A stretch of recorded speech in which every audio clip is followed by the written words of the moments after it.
Shalom, selamat pagi. Kami dari kelompok 3 biologi akan mempresentasikan dan berikut sebagai nama-nama kelompok yaitu Salomo Rompas, Brian Moninka, Teddy Gunawan Sagoto, David Puno, Alfian Miberbonga, dan Janos Sendiri.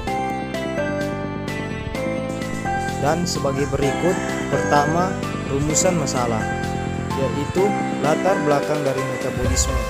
Dan yang akan membacakan latar belakang metabolisme dari kelompok kita yaitu David Puno. Latar belakang metabolisme. Metabolisme merupakan modifikasi senyawa kimia secara biokimia di dalam organisme dan sel. Metabolisme mencakup sintesis dan penguraian molekul organik kompleks. Metabolisme biasanya terdiri atas tahapan-tahapan yang melibatkan enzim, yang dikenal pula sebagai jalur metabolisme. Metabolisme total merupakan semua proses biokimia di dalam organisme. Metabolisme sel mencakup semua proses kimia di dalam sel. Tanpa metabolisme, makhluk hidup tidak dapat bertahan hidup. Next, sebagai berikut, pengertian dari metabolisme. Apakah pengertian dari metabolisme? Dan sebagai berikut, pengertian metabolisme akan dibacakan oleh Salomo Rompas, yaitu saya sendiri. Apa itu metabolisme? Metabolisme adalah proses ketika tubuh mengubah makanan dan minuman yang dikonsumsi menjadi energi. Selama proses yang kompleks tersebut, kalori dalam makanan dan minuman digabungkan dengan oksigen untuk melepaskan energi yang dibutuhkan tubuh untuk berfungsi. Metabolisme adalah seluruh reaksi biokimia yang bertujuan untuk mempertahankan kehidupan yang terjadi dalam satu organisme. Selanjutnya, tujuan dari metabolisme. Dan sebagai berikut, tujuan dari metabolisme akan dibacakan teman sekelompok kita yaitu Alfian Bongga. Tujuan metabolisme. Metabolisme memiliki tujuan yaitu yang pertama, konversi makanan menjadi energi untuk melakukan proses seluler. Yang kedua, konversi makanan atau bahan bakar menjadi bahan penyusun protein, lipid, asam nukleat, dan beberapa karbohidrat. Yang ketiga, pembuangan limbah nitrogen. Reaksi yang dikatalisis oleh enzim ini memungkinkan organisme dapat tumbuh dan berkembang biak, mempertahankan strukturnya dan merespon lingkungannya.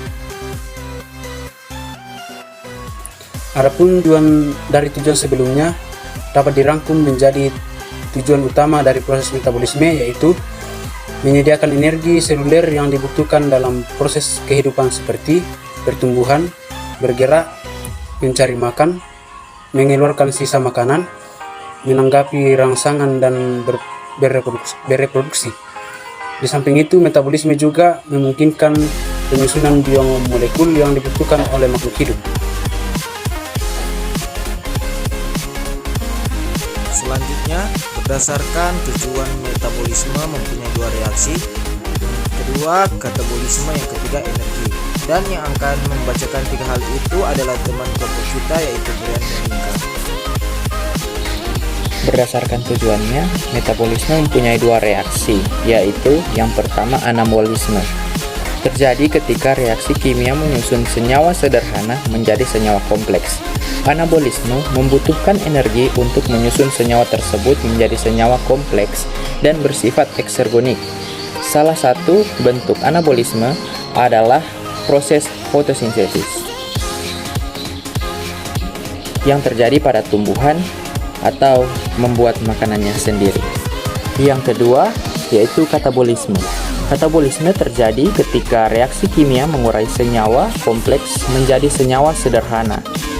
Katabolisme akan menghasilkan energi ketika mengurai senyawa kompleks tersebut menjadi senyawa sederhana dan bersifat endergonik. Salah satu bentuk katabolisme adalah proses respirasi pada makhluk hidup. Respirasi sel pada organisme heterotrof atau bergantung pada autotrof.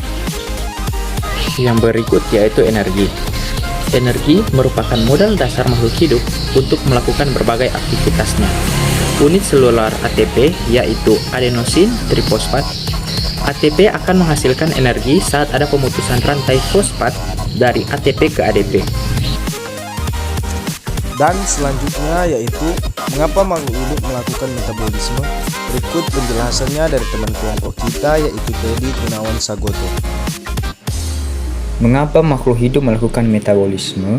Mari kita sama-sama menyimak penjelasannya yang akan dibacakan oleh Teddy Gunawan Sagoto.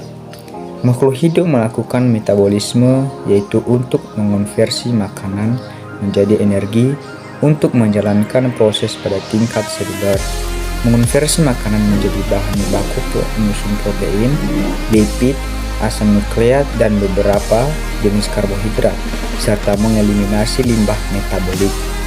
Metabolisme menyesuaikan energi untuk proses vital dan membentuk energi baru.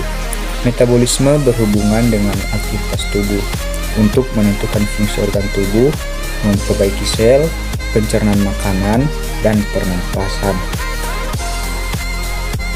Dan yang terakhir yaitu kesimpulan. Dan yang akan membacakan kesimpulan oleh teman kelompok kita yaitu Gianus Sembiring. Akhirnya kita telah sampai di penghujung presentasi. Terdapat beberapa poin yang penting yang telah dibahas, seperti pentingnya metabolisme bagi keberlangsungan makhluk hidup. Sekian presentasi dari kami dan kita akan lanjutkan dengan sesi tanya jawab. Terima kasih.